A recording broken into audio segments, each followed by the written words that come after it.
Pada zaman penjajahan Belanda, di kampung Rawabelong, lahir seorang bayi laki-laki mungil dari keluarga sederhana. Ayah dan ibu bayi itu adalah seorang petani. Kehadiran bayi itu tentu saja menambah kebahagiaan pada keluarga sederhana itu. Mereka beri nama bayinya Pitung. Pagi itu, di balai-balai bambu depan rumah, Ibu Pina sedang menggendong Pitung kecil. Setiap selesai memandikan, Ibu Pina selalu menggendong bayinya sambil berjemur di depan rumah dan berdoa. Anakku sayang, kamu harus sehat ya. Kelak kamu harus menjadi manusia yang berguna bagi nusa dan bangsa.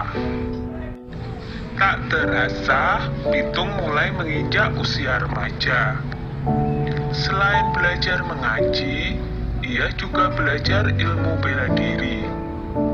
Dengan cepat, Pitung menguasai seluruh jurus yang diajarkan oleh sang guru. Sampai akhirnya, sang guru mewariskan ilmu Pancasona kepadanya, yaitu ilmu kebal senjata. Suatu hari, Pitung menyaksikan kekejaman centeng-centeng Babah Lim si Tuan Tanah. Mereka mendatangi rumah penduduk dan merampas harta benda yang ada, karena tidak membayar pajak dan upeti. Dengan kejam, mereka memukul dan menyeret para penghuni rumah.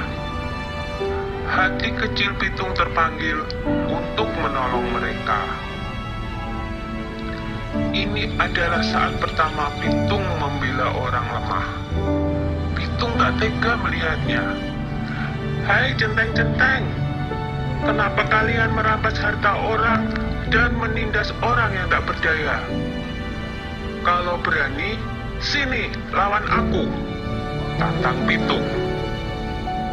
Mendengar itu, si pemimpin centeng marah.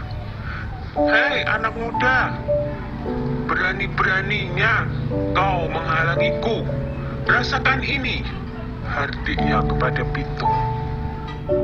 Pemimpin centeng menyerang Pitung dengan gencar, tetapi Pitung berhasil mengalahkannya dengan mudah. Pemimpin centeng itu roboh dalam 2 jurus. Anak buahnya pun melarikan diri ketakutan. Sejak saat itu, Pitung bertekad untuk membela orang yang tertindas. Dengan penuh semangat, Pitung mengajak para penduduk desa untuk bersatu melawan penjajah. Kita harus lawan segala penjajahan. Tidak ada yang boleh merampas harta milik kita. Ini adalah tanah kita, jangan mau diperbudak oleh kompeni, kata Pitung bersemangat. Semua setuju dengan ajakan Pitung. Para tuan tanah dan kompeni menjadi resah. Mereka mengadukan perlawanan itu kepada pemerintah Hindia Belanda. Scott Heine, pemimpin tertinggi di Batavia, memerintahkan aparat untuk menangkap Pitung. Ia menawarkan hadiah besar bagi siapa saja yang bisa menangkap Pitung. Kompeni menangkap Pak Piun dan Haji Niapin untuk memaksa Pitung menyerahkan diri. Mereka dimasukkan ke penjara di Grogol. Berita itu sampai di telinga Pitung. Ia tidak tega dengan keadaan ayah dan gurunya yang disiksa.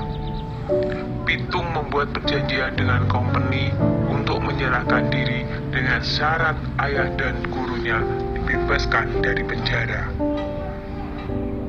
Pada suatu hari, kompeni membawa Haji Niapin ke alun-alun kota dengan dijaga ketat oleh pasukan polisi bersenjata. Lalu, Pitung muncul seorang diri. Ia meminta agar gurunya dibebaskan dulu. Setelah Haji Niapin dibebaskan, Pitung maju menyerahkan diri. Pasukan polisi membidikkan senjatanya ke Pitung. Tertangkap juga kamu, Pitung, kata Scott Heine kesal.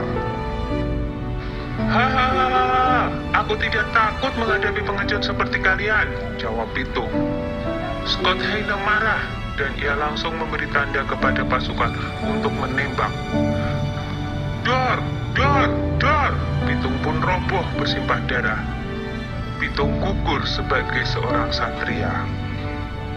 Beberapa bulan kemudian, Scott Heine dipecat dari jabatannya karena menembak orang yang tidak melawan ketika ditangkap. Pitung gugur sebagai pahlawan dan akan selalu dikenang oleh generasi-generasi berikutnya. Sudah dulu ya cerita si Pitungnya. Jumpa lagi di cerita lain.